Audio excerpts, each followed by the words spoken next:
Hello दोस्तों, नमस्कार। मेरा नाम है राहुल सिंह। हम अपनी ज़िंदगी में कभी ना कभी पैसों के बारे में ज़रूर सोचते हैं कि काश हमें कहीं पे रोड पे पड़े हुए पैसों से भरा बैग मिल जाए, या बस में मिल जाए, ट्रेन में मिल जाए, या लकी ड्रॉ निकल आए, या मेरी करोड़ों की लॉटरी लग जाए, या मुझे ऐसी शक्ति मिल जाए जिससे मैं लोगों का पैसा अपने बस में कर लूँ। मतलब ऐसा जो है बहुत से लोग सोचते हैं, लेकिन यहीं तक सोचते हैं, इससे आगे नहीं सोचते हैं। अगर मान के चलो किसी को बहुत सारे पैसे मिल जाएं तो उसके बाद उसकी लाइफ किस तरीके से चेंज होगी, क्या कभी किसी ने सोचा है ऐसा? अभी मान के चलो कि एक सुनसान रोड पे एक बहुत बड़ा बैग मिला जिसमें 5 करोड़ रुपए हैं।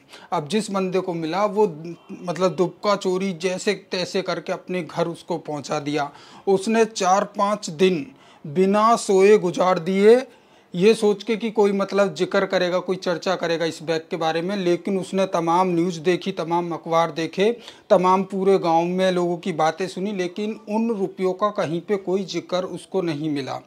उसके बाद में उसने मतलब उन 5 दिनों में बहुत सारे प्लान बना लिए कि मैं ये करूँगा, ऐसा घर बनाऊँगा, ऐसी गाड़ी लूँगा, ऐसा सामान लूँगा। और फिर जब वो पैसे खर्च करने पे आता है, पहले मतलब थोड़ा सा खर्च करता है तो लोग बड़ा तारीफ़ करते हैं उसकी, भाई वाह भाई वाह क्या बात है, तुमने बाइक ले ली, बढ़िया है, मस्त बाइक है। फिर महीने 2 महीने पीछे वो कार ले लेता है। फिर उसके बाद में वो घर बनाने लगता है, लोगों का जो पैसा ले रखा होता है उसको पटाने लगता है। अब ये चीज़ें जो है सब सही चल रहा होता है, मतलब 3-4 महीने बीत जाते हैं या 6 महीने बीत जाते हैं। अब जो लोग तुमसे जलते हैं वो लोग मतलब सोच रहे हैं यार ये कैसे, मतलब जो होते हैं ना, जो हमको हमेशा नीचा ही देखना चाहते हैं या हमसे जलते हैं, अड़ोसी पड़ोसी जो भी है या रिश्तेदार हैं। अब वो देखते हैं कि साला ये तरक्की कैसे कर रहा है, कुछ ना कुछ दाल में काला जरूर है, तो वो पूरा छानबीन करने पे लगते हैं। लेकिन उनको कुछ पल्ले नहीं पड़ता है कि आखिर ये पैसा आ कहाँ से रहा है और ये ऐसा कौन सा काम कर रहा है जिसमें इतनी तरक्की कर रहा है। तो होता क्या है कि वो लोग जो है अननोन नंबर से एक पुलिस कंप्लेंट कर देते हैं। अब लोकल पुलिस आपसे पूछताछ करने के लिए आती है, लेकिन आप पुलिस को देख के घबरा जाते हो, पुलिस समझ जाती है कुछ दाल में काला है।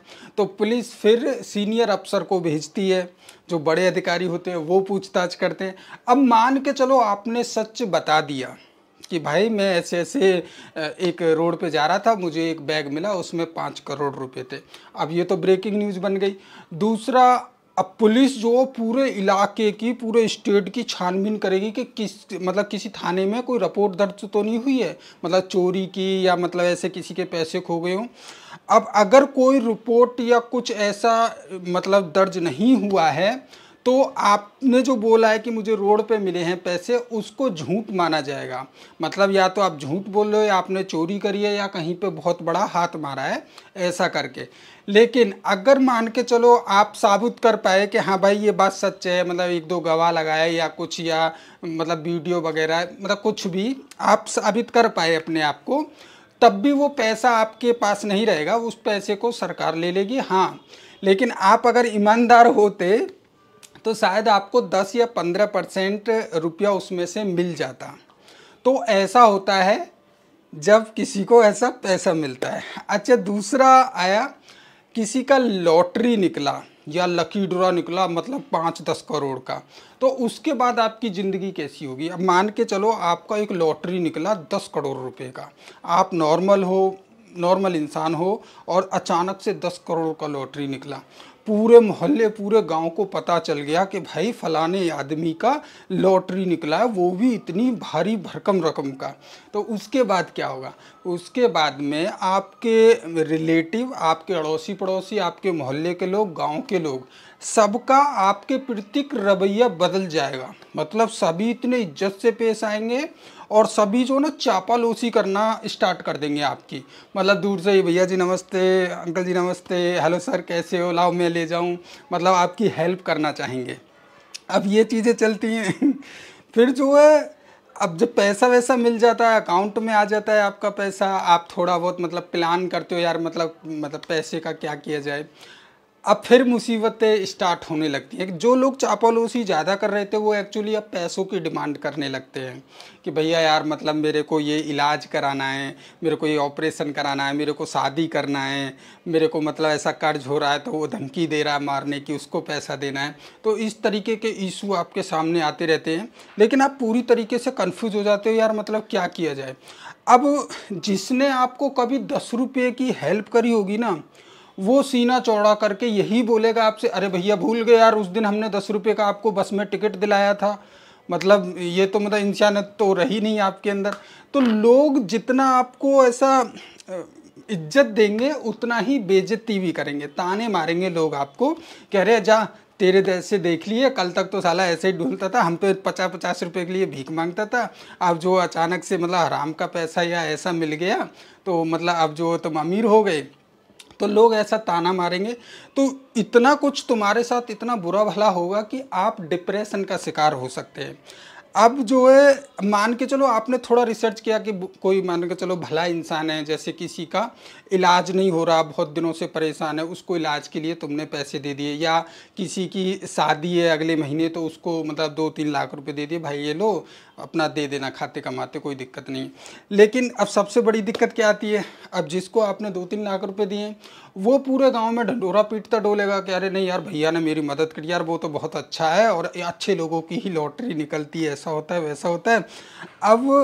अब जिन जिन लोगों को बताया वो उनके पास में आते हैं, फिर बोलते हैं अरे भैया तुमने उसको मतलब इतने रुपए दे दिया यार, हमको नहीं दिए, मतलब यार ये तो कोई बात नहीं है, हम तुम्हारे मतलब दुश्मन है या ये हैं यार, वो तो मतलब तुम्हारा अड़ोसी पड़ोसी नहीं है या रिलेटिव भी नहीं, उसको दे दिया यार, हम तो तुम्हारे भाई लगते हैं, या हम तो तुम्हारे चाचा लगते हैं, या हम तो तुम्हारे फूफा लगते हैं। ऐसा करके बहुत सारी चीज़ें, बंदा पूरी तरीके से कन्फ्यूज होता चला जाता है दिन पे दिन। 2-4 चीज़ें वो अपने लिए खरीद भी पाता है, लेकिन ऐसे ही करते करते करते करते वो पैसा अगले 1 या 1.5 साल में पूरी तरीके से खर्च हो जाता है, या लाइक घर बनाने में, या ज़मीन लेने में, या शौक मौज करने में, या दारू धक्कड़ पीने में, या दोस्तों को घुमाने में।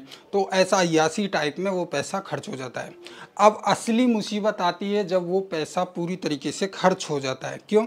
क्योंकि आपने एक घर खरीदा, घर के अंदर सारा सामान लेके आए, मतलब लाइक वॉशिंग मशीन, फ्रिज या डबल बेड, मतलब बहुत सारा सामान लेके आए, और फिर आपने कार भी लिया, बाइक भी लिया, मतलब घर के अंदर मतलब बोरिंग वगैरह, पानी टंकी, बहुत सारा आपने काम किया। लेकिन आप जो है उस डिप्रेशन के चक्कर में, लोगों के चक्कर में ये भूल गए कि इस पैसे को मैं बेफजूल खर्च ना करके किसी बिजनेस में लगाऊं या कहीं पे इन्वेस्ट कर दूं, जिससे कि आगे भी मुझे इनकम आती रहे और लोगों का भला होता रहे। लेकिन ऐसा ना करने से जो दोस्त आपको दिन रात दारू पिला रहे थे या आप उनको पिला रहे थे, तो जब पैसा ख़त्म हो जाता है तब असली मुसीबत आती है। मुसीबत क्या आती है कि घर के बिजली के बिल नहीं पटा पाओगे, गाड़ी में तेल नहीं डला पाओगे, गाड़ी की सर्विसिंग नहीं करा पाओगे, यानी पूरा मेंटेनेंस जो है दिन पे दिन बिगड़ता चला जाएगा। फिर बारी आएगी, अगर आप नहीं कमा रहे हो, फिर बारी आएगी उन सामानों की बिकने की जो आपने खरीदे थे। मतलब घर भी बिक सकता है, जो ज़मीन खरीदी थी वो भी बिक सकती है, गाड़ी घोड़ा भी बिक सकते हैं। तो इस तरीके की मुसीबतें आती हैं। तो देखो मैं अपना बताऊं, मैंने तो ऐसा रिसर्च बहुत सारी करता रहता हूं, लेकिन मैं जीवन में कभी नहीं चाहूँगा कि मुझे कभी ऐसे अचानक सडनली कोई बहुत बड़ी रकम मिल जाए, जिससे कि मुझे बहुत बड़ा मतलब आगे चल के बहुत नुकसान हो। ऐसे मतलब बहुत सारी रिसर्चें पहले भी आ चुकी हैं। एक अमिताभ बच्चन का शो है कि कौन सा है, केबीसी। केबीसी में क्या हुआ, एक बंदा 5 करोड़ या 7 करोड़ रुपए जीता, कट पिट के उसको 4 करोड़ के आसपास मिले। उस बंदे ने अगले 3 साल में 4 करोड़ रुपए मतलब ऐसे ही घर के कामों में खर्च कर दिए, कोई काम नहीं खोला उसने। फिर वो जहाँ से उसने स्टार्ट किया था वहीं पे आ गया। मतलब अभी ना उसको कोई फैमिली का बंदा रिस्पॉन्स देता है, ना कोई वैसे।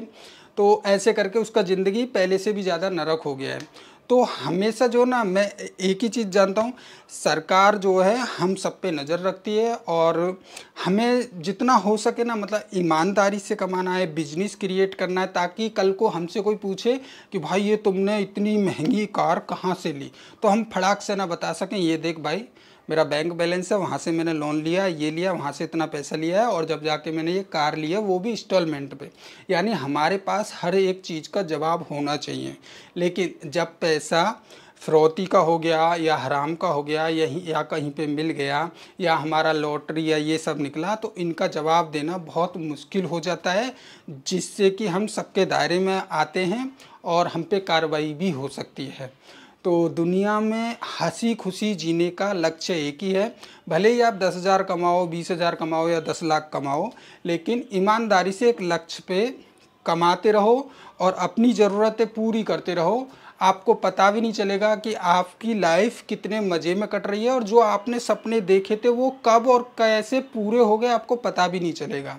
तो ये जो मैं ये स्टोरी उनके लिए क्रिएट की है जो रात में सोते में जगते में हमेशा ऐसा सोचते हैं पैसों के बारे में कि हमको ऐसा पैसा मिल जाए, ऐसा मिल जाए, बस में मिल जाए, ट्रेन में मिल जाए, रोड पे मिल जाए, या कहीं पे घर के अंदर कोई खजाना मिल जाए पुराना बाबा दादाओं का।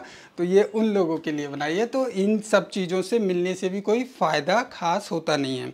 अभी मान के चलो आप कहीं पे हिल स्टेशन पे गए या कहीं पे डिस्कवरी टाइप कर रहे हो और आपको ऐसा खजाना मिलेगा भी, तो वो ऑलरेडी पूरा सरकार का ही होगा। आपका उसमें अगर ईमानदार रहे तो आपको 10 या 15% या 20% तक आपको भी मिलेगा। लेकिन आप अगर ये सोचो नहीं, ये तो मुझे मिला है तो मेरा है, तो आपको जेल के अंदर डाल दिया जाएगा। तो ये एक छोटी सी रिसर्च थी जो मैंने की थी। इस वीडियो में इतना ही, मिलते हैं अगले वीडियो में, बाय।